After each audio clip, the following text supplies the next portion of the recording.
Mayong adlaw Huwebes. Kusog kayong ulan sa Talamban. Raining very hard like cats and dogs. Kusog kayong ulan na naarbay balita kuno landslide. Asa tong landslide? Isikawa? Asa tong landslide? Talamban, anak. Naglandslide kuno sa Talamban dito sa may dapit sapa. Sus kaluoy taon dito ato tong tabangan unta. Mao ni nahitabo ron kusog ang ulan gikan pa gabi mga alas 10 hangtod nagbuntag ang ulan kusog kayo. Asa man si Bobby nagmata na to? Nara si Bobby. Hi Bobby. Bobby ang batang vlogger. Vlogger. Bobby, good morning. Hi.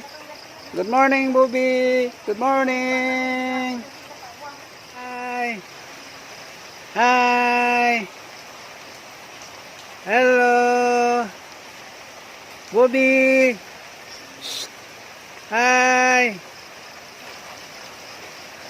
Na. Hi. Hi. Bobby. Hello.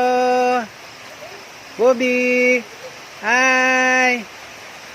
Hi. Welcome to my vlog. Hello. Hi. Hello. Bobby, Align. Hi. Hi. Hi. Welcome to my vlog. Bobby, ang batang vlogger. Hello, Bobby. Bobby. Hi. Hi. Hello.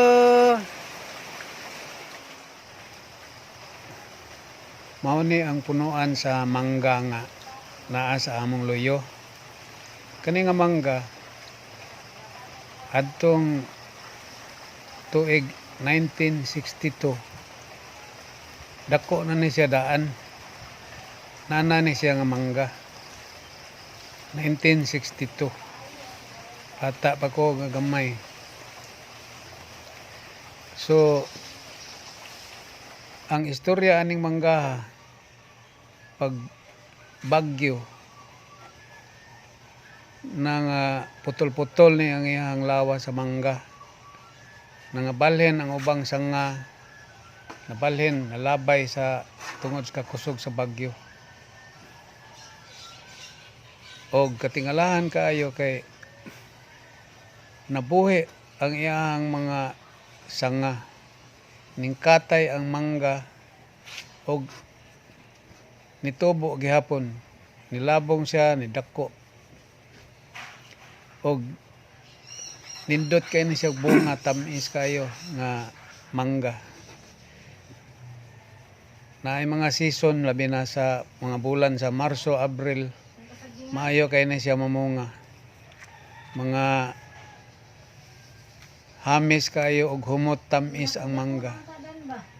Gituohan niya siya nga kaning manggaha hapit na nimo 100 years old.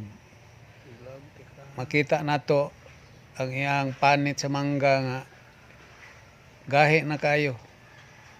Ang iyang katigwangon maila na sa iyang panit sa iyang punuan. Apan naghatag kini siya og landong, naghatag og kabugnaw, naghatag og presko nga hangin diri sa among dapit. Pinangga kay ni namong manggaha nga bisan sa iyang kadugay na kaayo amo gyud ni siyang giatiman pagabisbisan, tubigan na mo ang iyang palibot nga yuta. Og salamat sad kayo sa panagsang ulan nga maoy mo bisbis sa yuta sa panahon sa ting-init. Ato makita nga mao kini ang iyang karaang sanga nga natugsad sa yuta, mikatay og misalingsing mitubo og balik, wala ni siya mamatay ning manggaha. Nisalingsing siya ni dako og nagpabilin nga mabungahon. Hindot kay siya og mga dahon ubos sa palibot nga daghan sang mga lain-lain sang kahoy, mga prutas.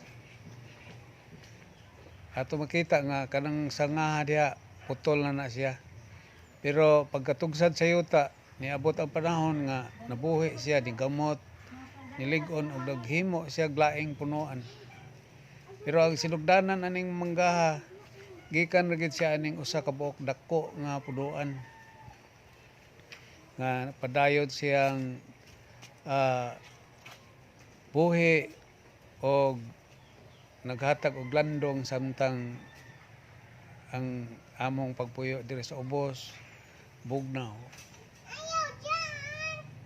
Naot pa unta nga sama sa panultihon nga ang kahoy moedad ni siya usa ka gatos kapin ang iyahang existence sa kalibutan. Naot pa unta nga ang mga tao sa minampingon nga kinabuhi ikay sa bisyo, kanunay may nampuon, mo tubo siya, mulambo sama sa kahoy.